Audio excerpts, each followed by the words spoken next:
Yo, yo, yo, what it do, YouTube? Hey, man, I want to react to this video today. It's called Exposing the Gambling Epidemic. And it's an interesting topic, bro. I've seen a lot of apps and stuff like that launch these days where there's sports bets and different like FanDuel, DraftKings, all these easy access gambling apps. And it looks like an epidemic because everybody's gambling now. They don't even have to go to the casino anymore. So yeah, look kind of crazy for the whole gambling side of things. But I want to look at this video. I want to check this video out and see exactly what this guy has to say. This video was posted by CoffeeZilla, and it's called Exposing the Gambling Epidemic. Gambling has changed. It used to be you'd lose your money on slots in Vegas, but today, not only can you do that, you can also bet on your favorite sports team, on the opening coin toss, on this individual pitch, or on all three in a parlay. You can do it from your phone, your tablet, your Apple Watch. You don't just have to gamble on sports, you can gamble on esports, on video game items, on slots with those items. You can do it in Roblox, or on regular stocks, on meme stocks. You can gamble in Roblox? I didn't know you can gamble in Roblox. But I mean, it's not far-fetched. The game is a little bit more realistic than what we want to accept. I had to take my kids off Roblox, I ain't gonna lie. Calls, gamble on earning calls, gamble on calls with earning calls. You can gamble on political events, world events. You can bet if Zelensky's gonna wear a suit before July, if Jerome Powell is gonna say inflation 50 or 60 times. Wow. It is this in-depth, bro? You can bet whether a politician's gonna wear a suit or not? Oh my God, I hope this is a joke. We're gonna get into the video though. Remember, you don't just have to gamble on that. You can gamble on crypto coins, Trump coin, Dogecoin, Fartcoin. You can gamble on the champion of Fartcoin coin, and you can gamble on any of the posts the champion of Fartcoin has ever made on whether they will become popular or not. And if none of that's your cup of tea, you can also just gamble directly within your banking app on a game of roulette, like a gentleman. And don't even get me started on the ads. If you turn on sports, esports, podcasts, not even my favorite political show is safe. Shout out to Prize Picks, the best app to fire on sports in the game. You will be bombarded with gambling ads by every famous person you've ever heard of. DraftKings. That's very true, bro. DraftKings Sports. That's very true. And what I don't want to do, bro, I don't want to monetize my channel off gambling, like DraftKings and FanDuel and what's the other ones that I see a lot of YouTubers become sponsored off of? What is it name? I can't even think of the name of it. I can't even think of the name of it, but I don't want to like promote that stuff to my audience, bro, because it's not gonna end well. It's not gonna end well. It's just gonna put people in more debt. You got a chance to win, but bro, there's a very, very small percentage chance to win. Well, DraftKings Sportsbook. Uh-oh. How did we get here? And is it a good thing that we're turning every spare moment of our lives into a game of chance? I'm betting no.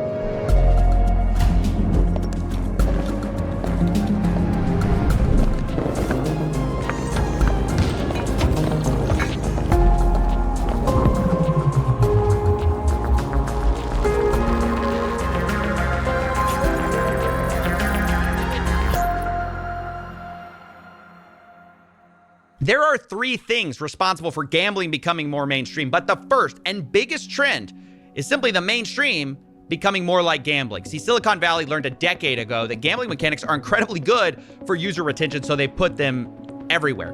Let's say you're shopping online. Well, now you can spin a wheel to unlock prizes. Or if you're playing video games, you can open a loot box, get some randomized items. You can even use those items as virtual currency in a casino we've made a 3-part series about. Or maybe you don't have a problem with loot boxes for adults, but we've also put them in kids' video games because, gotta start them young. Yeah. Roblox is the largest game for minors, and they are stuffed with randomized loot boxes. But even if that's fine for you, what about the third-party websites which, against TOS, allow full gambling based on a kid's game? And yes, there are actual kids gambling on these apps. Right, I just won a bit of profit there. I had 200 Robux.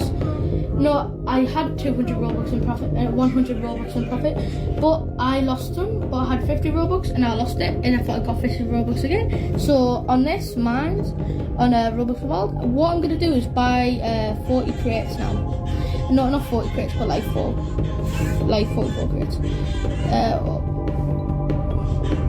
That looks good. Let's go.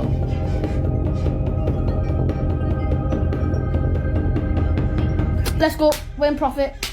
Let's go. It is Yo, bro, this is a crazy perspective, but it's really true. And this is how they slide things under the radar, and you don't really like check for it or understand what's going on until it's too late. This is teaching younger kids and younger adults how to develop gambling habits.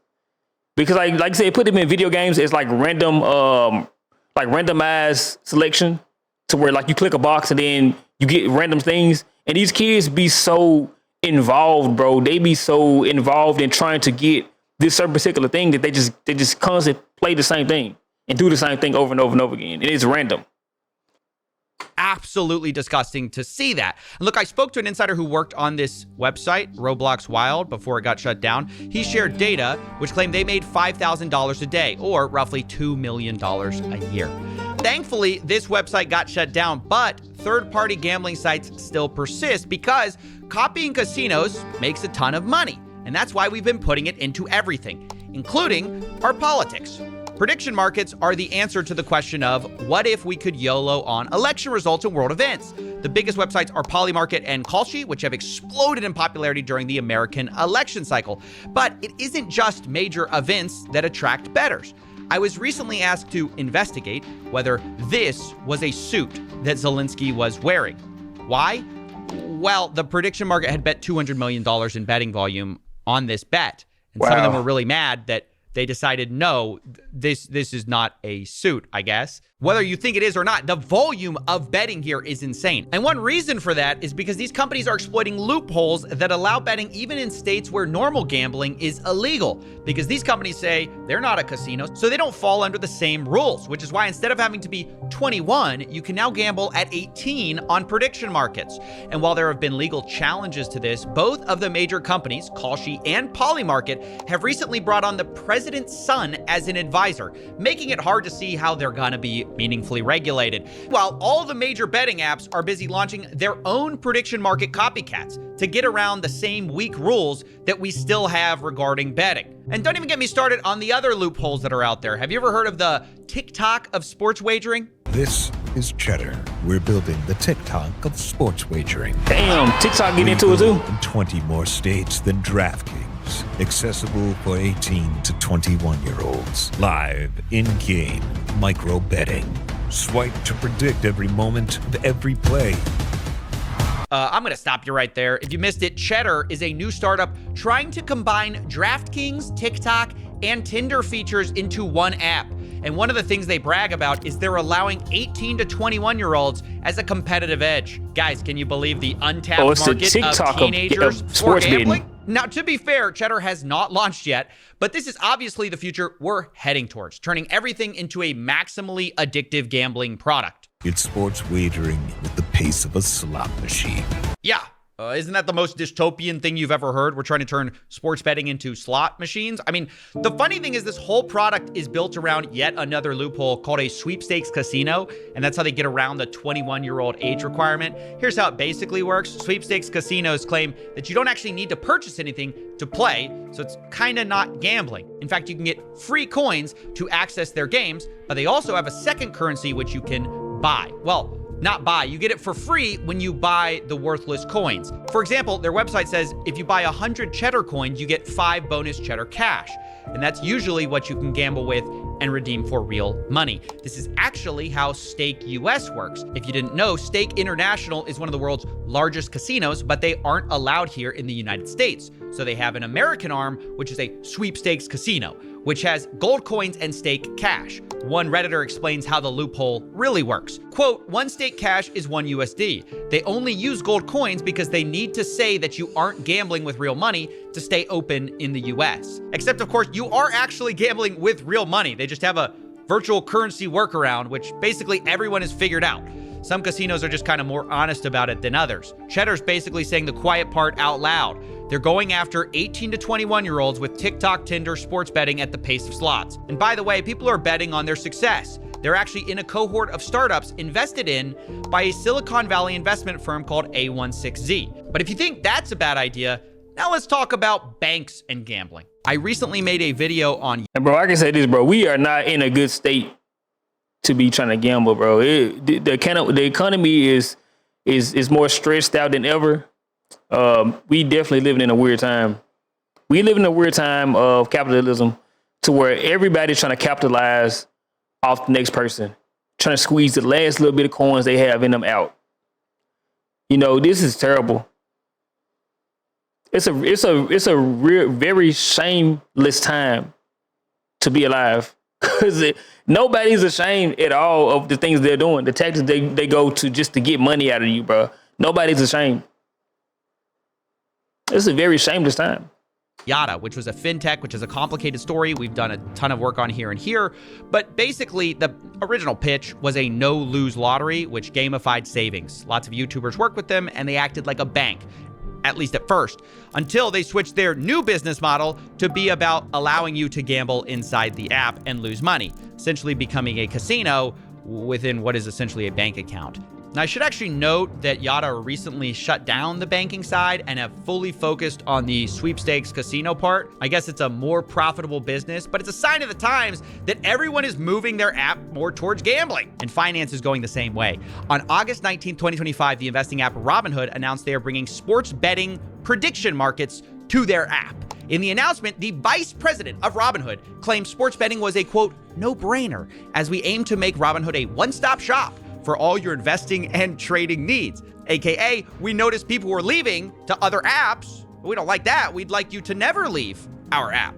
Now, ironically, the very next day, FanDuel, a sports betting app, announced they were bringing stock market betting to their customers. But I will ask you about what some call the gamification of markets. Why this move?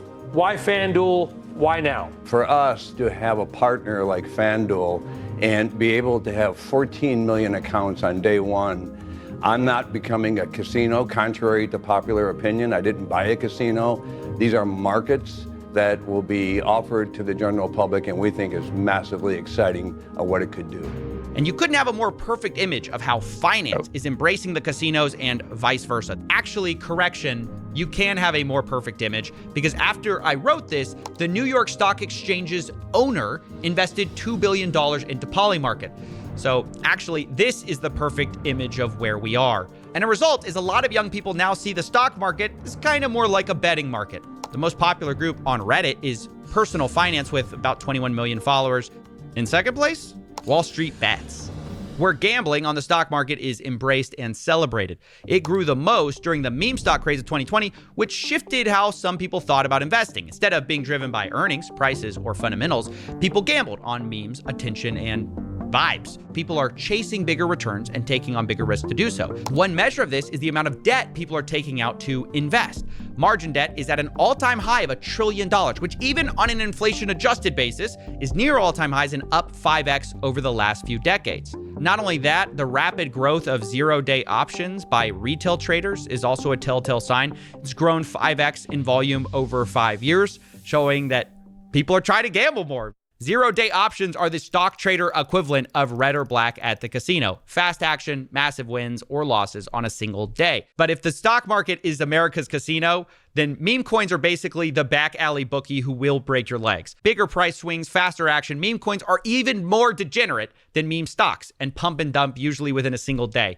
Among the people who trade these, Pump.fun is the leading destination as the one-click launchpad. Anyone can make a meme coin in seconds, and there is no value in it other than the expectation that someone might be more foolish than you and buy at a higher price than you did. And of course, Pump.fun is happy to take a cut and make most of the money. Most traders will lose, but now you can also get a cut if you're a content creator who pushes one of these coins. We've seen the same thing from launchpads like Meteora. They allow creators to have a split of some of the trading fees, and it kind of democratizes the grift.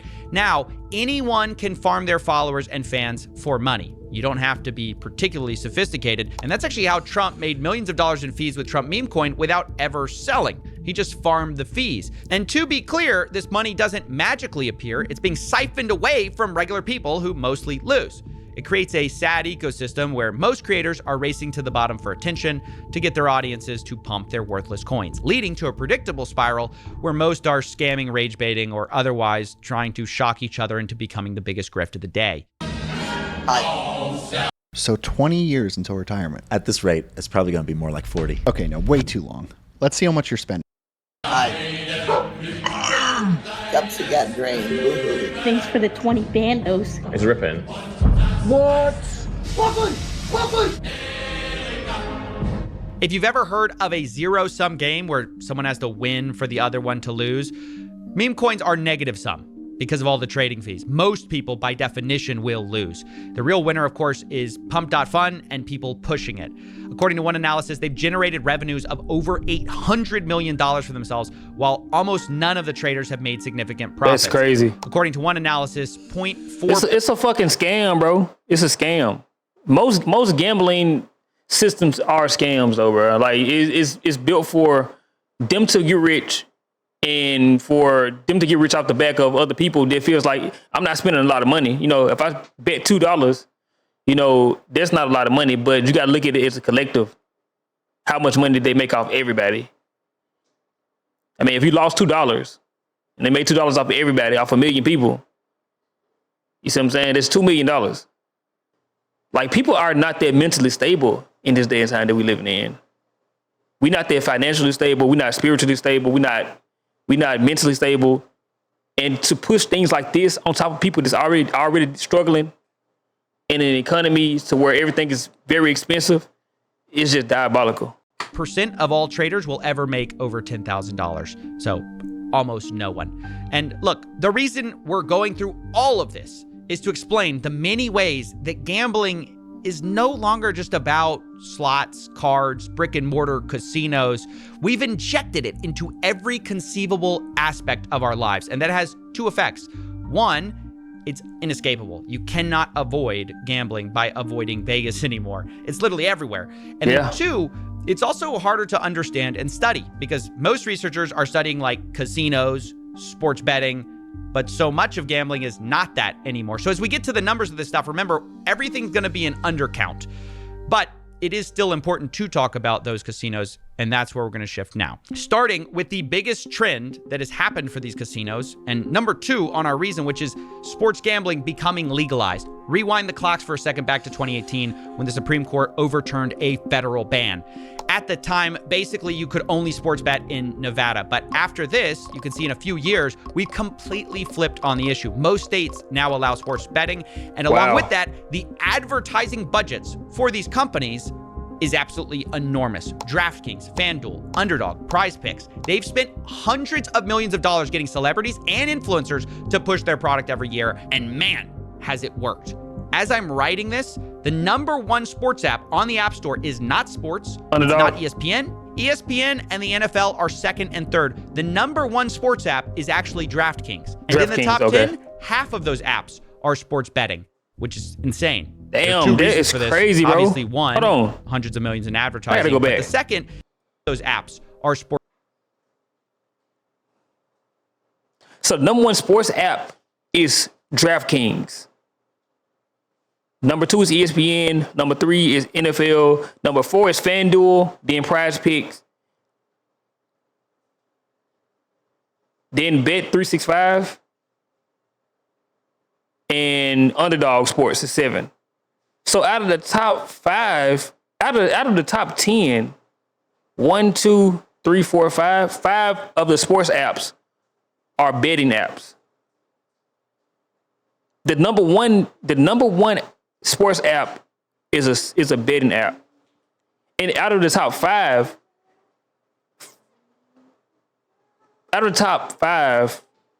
3 are betting apps.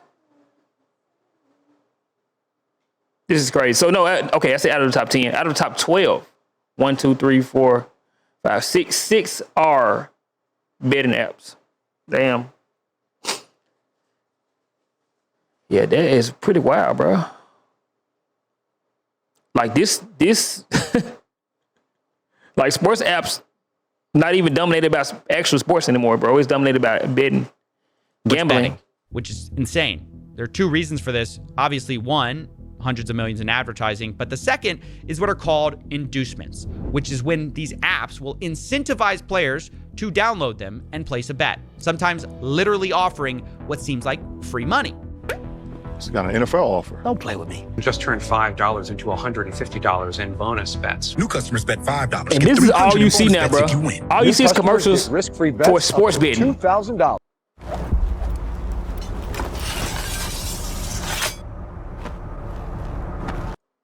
Now look, the reason I'm casinos not gonna do lie, this bro. is This is kind of all you see obvious. now. If they can make you place one bet, they're more likely to place the second, third, and 100th.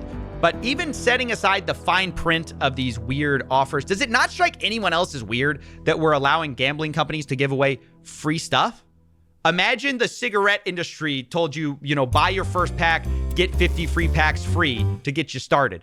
Imagine Budweiser said, shotgun one, they'll send you a case for fun. It's insane. And yet, that's exactly what these sports betting apps are doing. It's the lifeblood of how they get new players. And once you're in, these apps will also cater to their biggest players, biggest losers, called VIPs. They will send them gifts as they spend their life savings. And there have been multiple lawsuits actually about this. And to make it worse, if you do the opposite, and you actually win too much on these apps, they will try to limit your betting, as one investigation found. If you show any real ability to effectively handicap a game and beat the sportsbook, they will limit your bets and essentially kick you out of the sportsbook.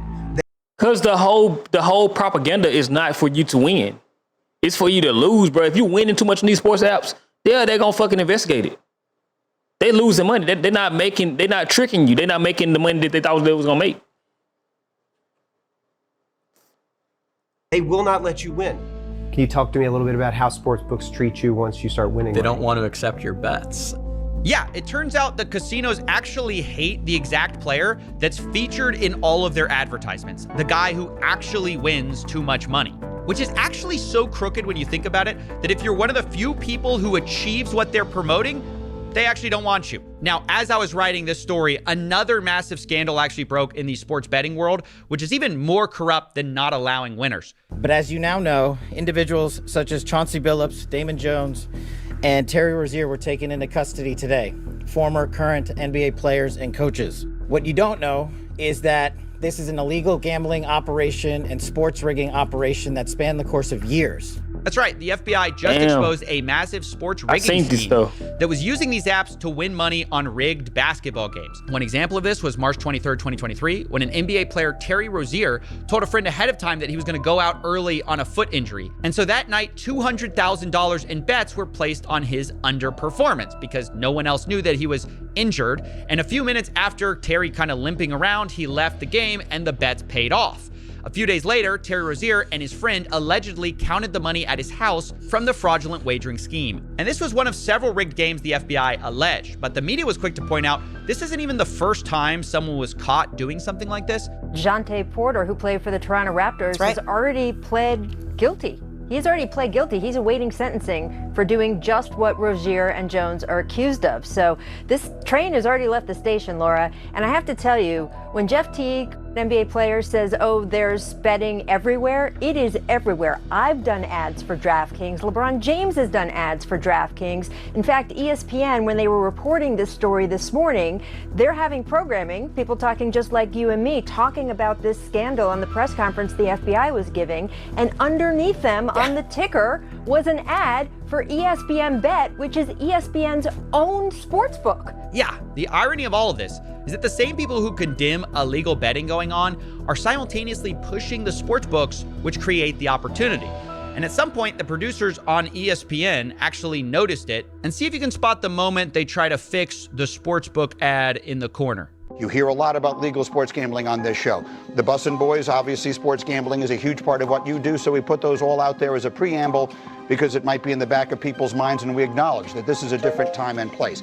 However, there is a fine line, not so fine, there is a bold line that obviously has to be drawn. Well, that's a little awkward. You're actually supposed to remove the ad for sports betting before talking about sports rigging. Right. And honestly, we've only hit the tip of the iceberg here because we've since learned these professional leagues are useless at catching this stuff. Turns out the NBA already investigated Terry Rozier before the FBI indictment for that exact game, and they cleared him because the NBA commissioner said there was insufficient evidence. Ultimately concluded that there was insufficient evidence despite that aberrational behavior to move forward.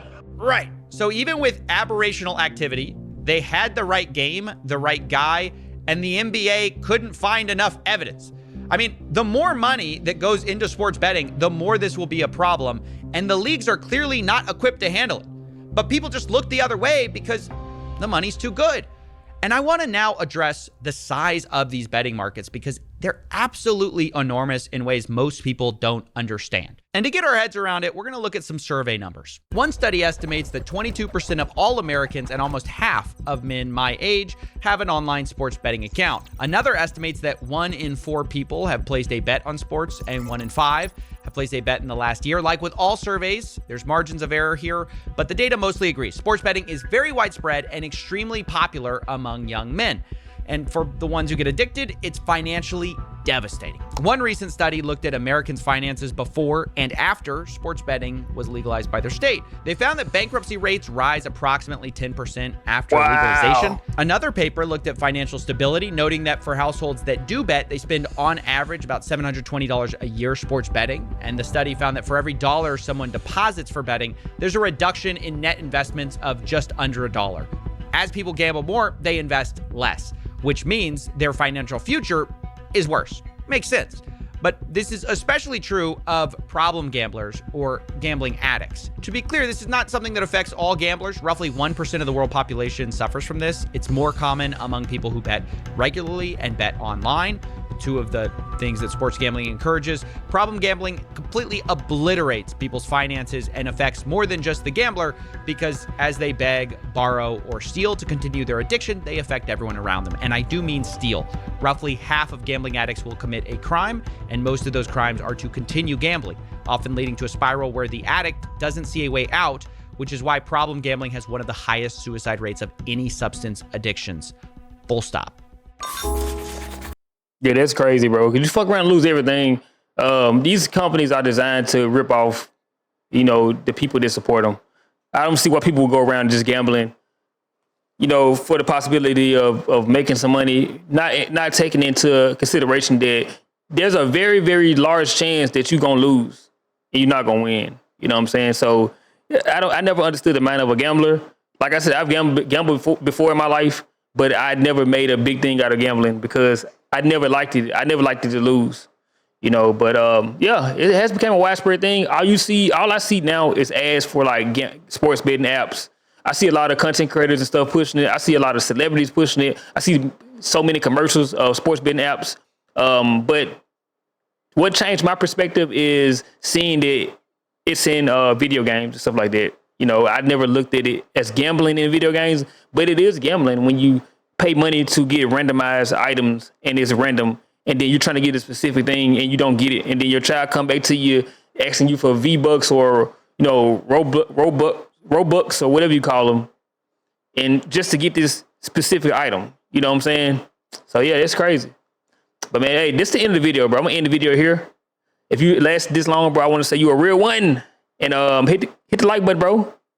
Hit the subscribe button, and I'll catch you on the next one. And we out. Come closer, hip-hop supernova is back. Keep your composure, yeah, all hail the chosen. You niggas place holding. I soar in, so important like Air to Jordans. Just culture.